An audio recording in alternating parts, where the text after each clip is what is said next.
Assalamualaikum warahmatullahi wabarakatuh. Shalom, Om Swastiastu, Namo Buddhaya, Salam Kebajikan.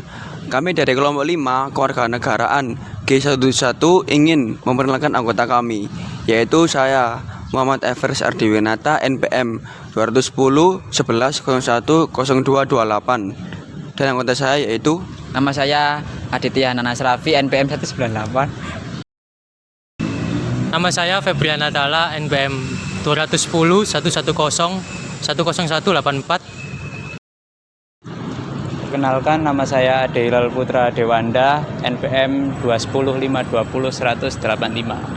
Saya Venatri Pramita, NPM 181.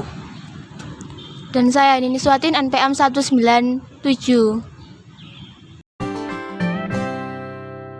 Kali ini kami akan memaparkan hasil materi kami mengenai apa yang telah kita berikan kepada negara, yaitu salah satunya Pancasila, di mana ideologi kita diwariskan, konsekuensi perjuangan para pahlawan luar biasa, dan Pancasila tidak hanya teoritis dan normatif, tetapi juga dipraktekkan dalam kehidupan sehari-hari.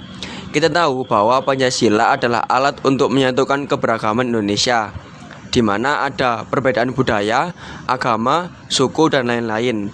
Nilai Pancasila ini dapat mengatasi segala macam ancaman, tantangan, dan juga hambatan. Selanjutnya, cinta tanah air. Kita perlu mencintai negara yang luas dan kaya sumber daya ini. Kesadaran melindungi bangsa-bangsa yang ada di semua masyarakat dilandasi oleh kecintaan kita pada kampung halaman. Kita bisa melakukannya dengan mengetahui sejarah negara kita, melestarikan budaya yang ada, menjaga lingkungan, dan tentunya menjaga nama baik negara kita. Selanjutnya, menerima ide dan pengalaman baru.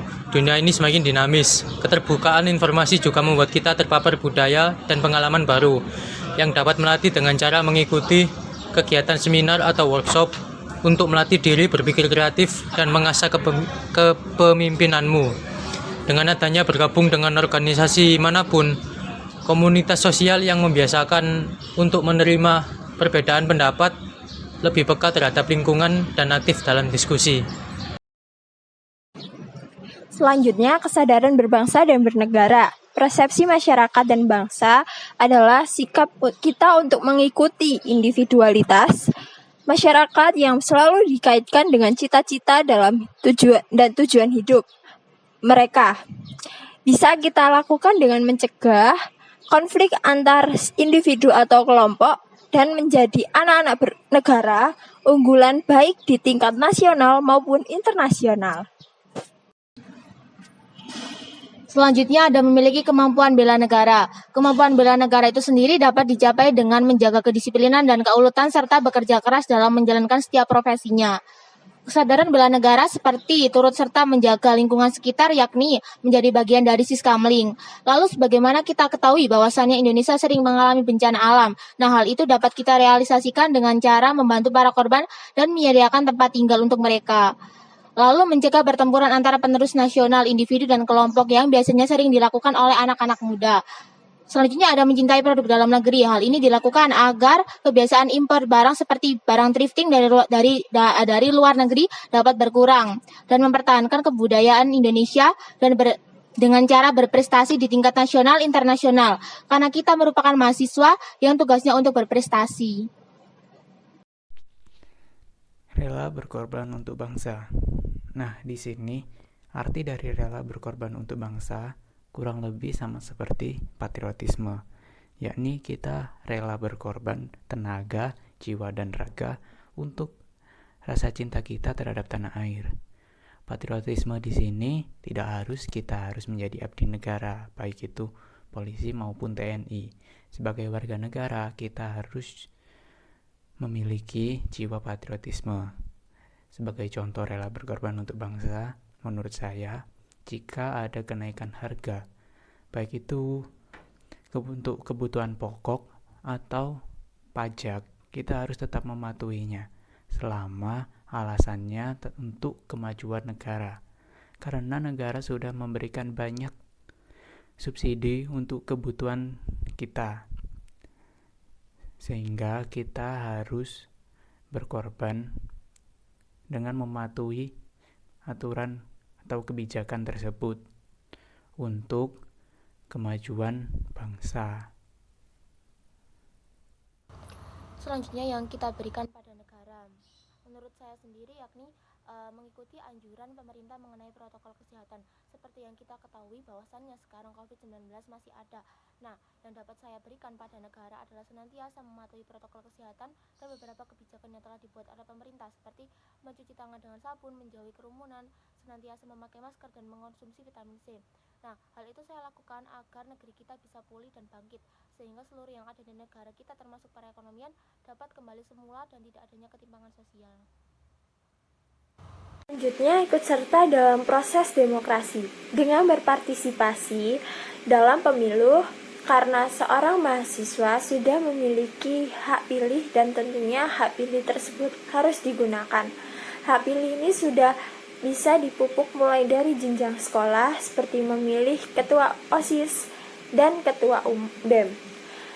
Akan tetapi karena konteks kita negara, maka kita mengikuti pemilihan presiden dan partai politik, karena pilihan kita akan menentukan siapa pemimpin kita di masa mendatang. Kali ini kami akan membahas materi tentang apa yang negara berikan pada kita, yaitu salah satunya subsidi kuota saat pandemi. Sebanyak 35,5 juta siswa, guru, mahasiswa, dan dosen di seluruh Indonesia telah merasakan manfaat bantuan subsidi kuota internet senilai 5,5 triliun dari pemerintah di tengah pandemi COVID-19. Bantuan subsidi kuota internet tersebut merupakan bagian dari program pemulihan ekonomi nasional atau PEN yang digelontorkan oleh pemerintah melalui Kementerian Pendidikan dan Kebudayaan Kemendikbud untuk mengatasi dampak pandemi COVID-19 terhadap sektor pendidikan.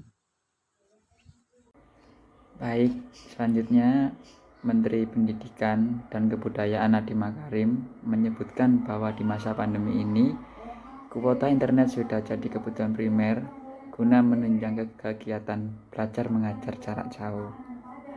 Kebijakan ini selanjutnya memang dirancang untuk menjawab kebutuhan masyarakat.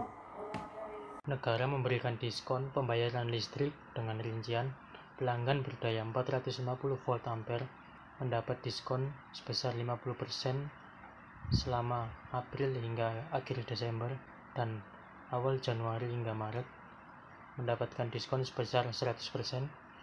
Pelanggan berdaya 900 volt ampere diberi diskon sebesar 25% selama April, Desember, dan awal Januari hingga Maret mendapat diskon 50%. Dan bantuan biaya rekening minimum bagi pelanggan industri, bisnis, dan sosial selama April hingga Desember mendapat diskon sebesar 50%. Bagi pelanggan industri, bisnis, dan sosial selama Januari hingga Maret mendapat diskon sebesar 100%. Dan potongan sebesar 50% hanya berlaku untuk biaya beban atau abonemen dan biaya pemakaian rekening minimum. Sekian, terima kasih. Selanjutnya, bantuan biaya rekening minimum, yang dimana diskon 50% bagi pelanggan industri, bisnis, dan sosial selama April hingga Desember 2021. Diskon 100% bagi pelanggan industri, bisnis, dan sosial selama Januari hingga Maret 2021.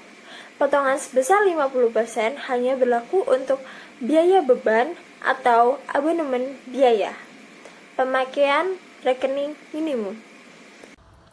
Selanjutnya, yang diberikan negara pada kita yakni keringanan UKT saat pandemi COVID-19. Kementerian Pendidikan dan Kebudayaan mengatur mekanisme penyesuaian uang kuliah tunggal melalui Peraturan Menteri Pendidikan dan Kebudayaan atau Permendikbud Nomor 25 Tahun 2020 tentang standar satuan biaya operasional pendidikan tinggi pada perguruan tinggi negeri di lingkungan Kementerian Pendidikan dan Kebudayaan. Peraturan ini bertujuan memberikan keringanan UKT bagi mahasiswa perguruan tinggi negeri yang menghadapi kendala finansial selama COVID-19. Kebijakan baru di Permendikbud tersebut meliputi UKT dapat disesuaikan untuk mahasiswa yang keluarganya mengalami kendala finansial akibat pandemi COVID-19. Kemudian, mahasiswa tak wajib membayar UKT jika sedang cuti kuliah atau tidak mengambil eh, eh, eh, eh, eh.